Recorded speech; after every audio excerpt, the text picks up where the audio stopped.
कहते हैं दुश्मन को कभी कमजोर नहीं समझना चाहिए, लेकिन ऐसा लगता है कि इजराइल से बार बार ये गलती हो रही है। दुनिया भर से पड़ने वाले इतने दबाव के बाद भी इजराइल ने गाजा में अपने दुश्मन हमास के खिलाफ तो लेबनान में हिजबुल्लाह के खिलाफ ताबड़तोड़ सैन्य अभियान चलाए, इनके कुछ नेताओं को मार भी गिराया।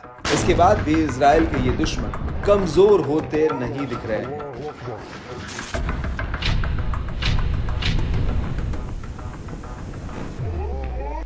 जानकार, कई एक्सपर्ट्स और अन्य लोग तो यहां तक कह रहे हैं कि ये लड़ाका समूह ताकत, क्षमता और हथियारों के मामले में काफी अपग्रेड है।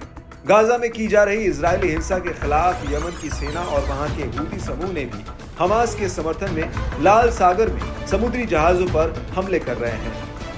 गाजा में की जा रही इजरायली हिंसा के खिलाफ यमन की सेना और वहां के हूती समूह भी हमास के समर्थन में लाल सागर में समुद्री जहाजों पर हमले कर रहे हैं। इन हमलों के जरिए वो अमेरिका पर इजराइल की मदद ना करने और इजराइल को हमलों से रोकने के लिए दबाव बना रहे हैं, क्योंकि जहाजों का आवागमन रुकने से अमेरिकी व्यापार को घाटा हो रहा है।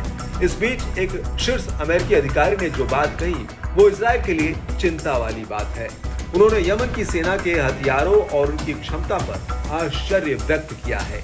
देश के लिए हथियार खरीद से जुड़े एक जिम्मेदार शीर्ष अमेरिकी अधिकारी ने यमन के सशस्त्र बलों द्वारा इस्तेमाल किए जा रहे हथियारों पर आश्चर्य व्यक्त किया। अमेरिकी अधिकारी ने एक कार्यक्रम में बीते 6 महीनों में यमनी बलों द्वारा किए गए ऑपरेशन और उसकी क्षमता पर कहा कि मैं बस हैरान हूं।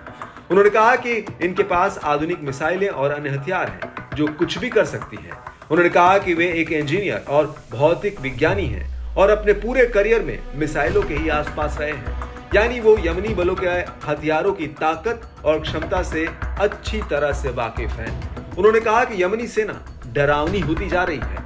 यमनी सेना ने अक्टूबर 2023 से अब तक इजराइल के खिलाफ सैकड़ों हमले किए। इजराइल पर दबाव बढ़ाने के लिए इसने इजरायली और अमेरिकी जहाजों को निशाना बनाया।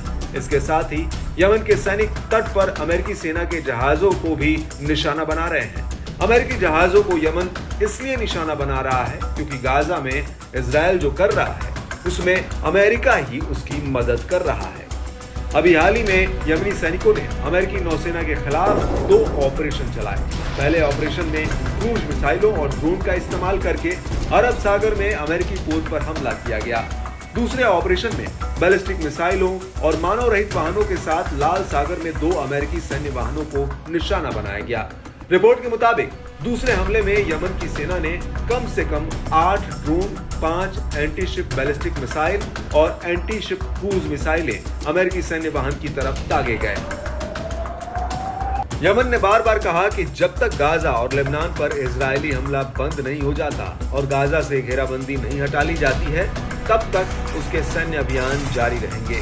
इससे साफ है कि इजरायली प्रधानमंत्री बेंजामिन नेतन्याहू अपने दुश्मनों के खिलाफ भले ही कितनी बड़ी बड़ी बातें करें, लेकिन युद्ध के मैदान में इजराइल कोई खास मजबूत स्थिति में नहीं दिख रहा है।